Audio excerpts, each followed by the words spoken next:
हम लोग पढ़ चुके हैं डेबिट और क्रेडिट फाइंड करना। अब जिसमें कह रहा है कि यहाँ देखिए mister Yash start his business with cash, है ना। तो मिस्टर यश नाम का जो व्यक्ति है ये क्या स्टार्ट किया, बिजनेस स्टार्ट किया विथ कैश, यानी कि कैश में हम लोग क्या किए हैं, बिजनेस स्टार्ट किए हैं। तो इसके लिए हम लोग यहाँ पर देखिए कि चला कि mister Yash start his business with cash 50,000 है। अब हम इसको डेबिट क्रेडिट फाइंड करेंगे, तो कैसे फाइंड करेंगे,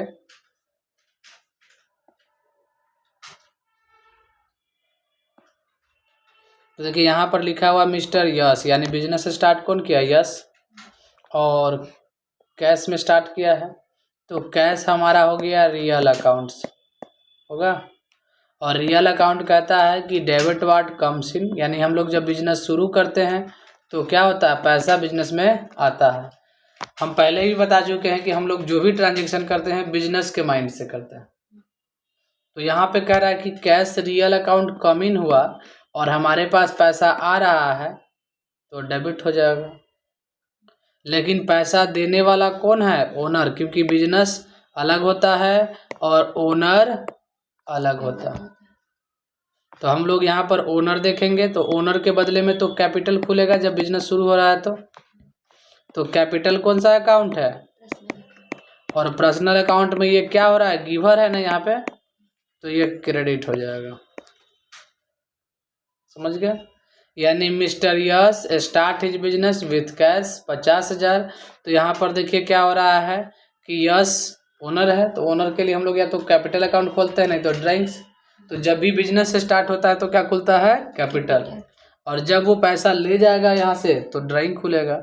कैपिटल पर्सनल अकाउंट होता है, गिवर सीआर होता है, कैश रियल अकाउंट कम इन डीआर हो जाएगा। समझ गए इतना।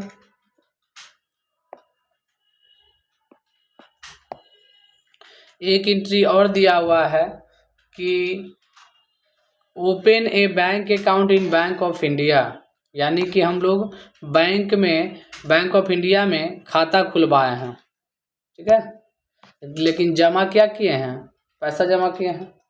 तो जो हम लोग खाता खुलवाते हैं उसका एंट्री नहीं करते हैं, जो बैंक में जमा करते हैं ना उसका एंट्री करते हैं। तो बैंक ऑफ इंडिया में जमा किए तो बैंक ऑफ इंडिया कौन सा अकाउंट, पर्सनल अकाउंट्स, और पैसा जमा किए होंगे तो ये क्या हुआ होगा, रिसीवर हुआ होगा। और डीआर, यानी ये पर्सनल अकाउंट है तो इस पर पर्सनल का रूल लगाएंगे ना। तो पर्सनल अकाउंट का रूल है डेबिट द रिसीवर और क्रेडिट द गिवर। तो बैंक यहाँ पर क्या हो गया, रिसीवर, और हम डिपॉजिट क्या किए हैं, कैश। तो कैश मेरा कौन सा अकाउंट है, रियल अकाउंट्स, और रियल अकाउंट्स में क्या होगा, ये गोज आउट हो रहा है पैसा। तो जब गोज आउट होगा तो क्या हो जाएगा, क्रेडिट हो जाएगा। समझ में आया। अब यहाँ पर एक लिखा हुआ है गुड सोल्ड इन कैश, क्या लिखा हुआ है, गुड सोल्ड, कैश में बेचे हैं।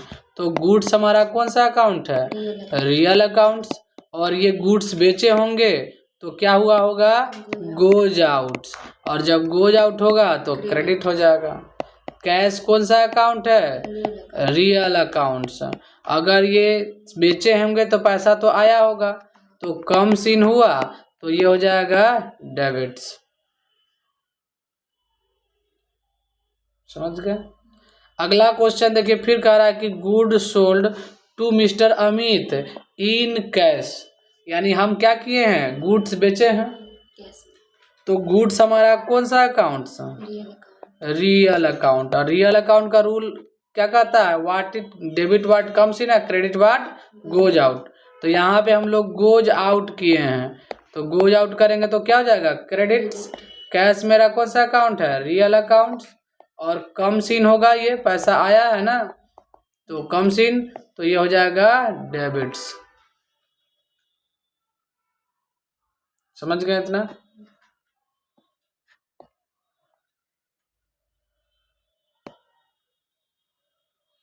अब है गुड्स परचेज इन कैश, यानी क्या खरीदे हैं, गुड्स खरीदे हैं तो गुड्स हमारा कौन सा अकाउंट है, रियल अकाउंट्स। और खरीदने पर क्या आता है, कम्स इन होता है, तो लिखिएगा कम्स इन। और जब कम्स इन होगा तो डेबिट्स। और कैश हमारा रियल अकाउंट है, गोज आउट होगा तो क्रेडिट हो जाएगा। समझे। अब अगला क्वेश्चन फिर उसी तरह है कि गुड्स परचेज किए हैं सुमित से इन कैश में। तो जब नाम दिया हो और कैश दिया हो तो हम किसको दिखाएंगे, कैश को। तो गुड्स परचेज किए हैं तो गुड्स हमारा कौन सा अकाउंट है, रियल अकाउंट्स। और खरीदे होंगे तो आया होगा, यानी कम सीन हुआ तो आया, तो इसको हम लोग क्या कर दिए, डेबिट्स। और यहाँ पर सुमित न दिखाकर किसको दिखाएंगे, कैश को। कैश कौन सा अकाउंट है, रियल अकाउंट्स। और रियल अकाउंट में क्या हो रहा है, ये गोज आउट हो रहा है ना, तो यहाँ लिखेंगे गोज आउट और ये हो जाएगा क्रेडिट्स। क्लियर है ये कंसेप्ट। अब अगले कंसेप्ट में आते हैं। देखिए यहाँ लिखा हुआ कमीशन रिसीव्ड इन कैश। क्या रिसीव किए हैं, कमीशन। तो क्या कमीशन किसी वस्तु का नाम है, नहीं, इनकम का नाम है। किसका नाम है, इनकम का। तो इनकम कौन सा अकाउंट होता है, नॉमिनल अकाउंट्स। और इनकम है तो नॉमिनल अकाउंट में इनकम को क्या किया गया है, क्रेडिट किया जाता है, क्योंकि नॉमिनल अकाउंट का रूल है debit all expenses and losses और credit all income and gain. Character map, 4 character map. अब यहाँ पर देखिए कैश है, कैश कौन सा अकाउंट है, रियल अकाउंट्स। अब यहाँ पे हम लोग देख रहे हैं कि कैश आया है तो कम सीन हो जाएगा, और जब कम सीन हो जाएगा तो क्या होगा, डेबिट होगा। यानी कमीशन रिसीव किए तो नॉमिनल अकाउंट्स, कैश इसमें रिसीव होगा। जैसे कमीशन मिला ना, तो कमीशन किस फॉर्म में मिला होगा, कैश के फॉर्म में मिला। तो जब कैश हमारे पास आया तो डेबिट्स, और ये इनकम है तो क्रेडिट। समझ गए इस बात को। अब हम लोग आगे बढ़ते हैं। सैलरी पेड की है, तो सैलरी हमारे लिए क्या है, खर्चा है। तो सैलरी जब पेड करते हैं तो खर्चा है, तो ये कौन सा अकाउंट हो जाएगा, नॉमिनल। और नॉमिनल अकाउंट में एक्सपेंस को क्या किया गया है, डेबिट्स, क्योंकि नॉमिनल अकाउंट का रूल कहता है डेबिट ऑल एक्सपेंसेस। और यहाँ पे चेक का पेमेंट, देखिए सैलरी तो दिए हैं बट चेक के माध्यम से। तो चेक का हम लोग तो एक पेपर काट के दे दिए चेक, ये भुगतान कौन करेगा, बैंक। तो हमको एक बैंक का खाता खोलना पड़ेगा, क्योंकि हमारे खाते जो बैंक खाता है उसमें से पैसा चला जाएगा। तो बैंक यहाँ पे क्या हो जाएगा, पर्सनल अकाउंट है, और ये हो जाएगा गिवर। क्या हो जाएगा, गिवर, तो क्रेडिट हो जाएगा। समझ गए। अब आगे बढ़ते हैं हम लोग।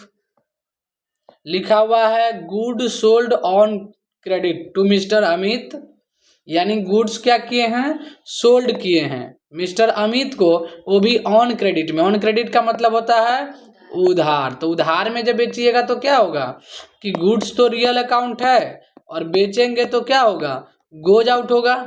और जब गोज आउट होगा तो क्या हो जाएगा, क्रेडिट्स। लेकिन अमित जो आपका है ये पर्सनल अकाउंट है, और जब हम लोग सामान बेचेंगे तो वो सामान को क्या किया होगा, रिसीव किया होगा, इसीलिए वो रिसीवर हो गया, और ये डेबिट हो जाएगा। नहीं, next, goods purchase on credit from mister Sumit RS 5000, यानी क्या किए हैं हम लोग, गुड्स परचेज किए हैं मिस्टर सुमित से। तो गुड्स हमारा कौन सा अकाउंट, रियल अकाउंट्स। और खरीदे होंगे तो आया होगा, तो आया तो क्या हो जाएगा, डेबिट्स। और सुमित हमारा कौन सा अकाउंट है, पर्सनल। और जब हम खरीदते हैं तो सुमित यहाँ पे क्या होता है, गिवर होता है, क्योंकि वो सामान हमको दिया है, तो क्रेडिट। ऑन क्रेडिट का मतलब उधार में खरीदे हैं, तो जब उधार खरीदते हैं तो पैसा नहीं दिखाते हैं। समझ गए, कैश को यहाँ पे शो नहीं करेंगे क्योंकि क्रेडिट में यह है। अब हम लोग आगे बढ़ेंगे। यहाँ पर लिखा हुआ है कि विथड्रॉवल फ्रॉम बैंक्स, यानी बैंक से पैसा हम लोग विथड्रॉ किए हैं। तो विथड्रॉवल क्या किए हैं, विथड्रॉवल फ्रॉम बैंक मतलब क्या निकाले होंगे, बैंक से कोई सोना चांदी थोड़ी निकाले हैं, पैसा ही निकाले हैं। अगर कुछ नहीं कह रहा है इसका मतलब कैश निकाले हैं। तो आप बैंक में जो जमा किए तो पैसा निकाल रहे हैं, तो कैश यहाँ पर एक आएगा ना हमारे पास, कैश रियल अकाउंट है और आया यानी कम सीन हुआ तो ये हो जाएगा डेबिट्स। और बैंक हमारा कौन सा अकाउंट है, पर्सनल अकाउंट्स, और ये बैंक पर्सनल अकाउंट है और ये हो जाएगा गिवर, तो ये हो जाएगा क्रेडिट्स, नहीं हो जाएगा। अब एक क्वेश्चन और है हमारे पास सेल्स टैक्स पेड करने का। एक्सरसाइज 1 में 12 क्वेश्चन था जिसमें अब लास्ट क्वेश्चन है पेड सेल टैक्स, यानी सेल टैक्स पेड किए हैं। सेल टैक्स क्या होता है, जब हम लोग कोई सामान बेचते हैं और उस पर जो गवर्नमेंट को टैक्स देता है नहीं, तो क्या कहलाता है, सेल्स टैक्स। तो सेल्स टैक्स आप पे कर रहे हैं तो ये आपके लिए खर्चा है कि नहीं है। हाँ। तो जब हम लोग यहाँ पर पे कर रहे हैं तो ये एक्सपेंस हो जाएगा, और जब एक्सपेंस होगा तो हम इसको क्या करेंगे, डेबिट करेंगे, क्योंकि नॉमिनल अकाउंट कहता है कि एक्सपेंसेस को क्या कीजिए, डेबिट। लेकिन पैसा दे रहे हैं तो ये रियल अकाउंट हो जाएगा और ये हमारे लिए क्या हो जाएगा, गोज आउट। और जब यह गोज आउट होगा तो क्या होगा, क्रेडिट्स होगा। समझे, इतना क्लियर है यहाँ तक।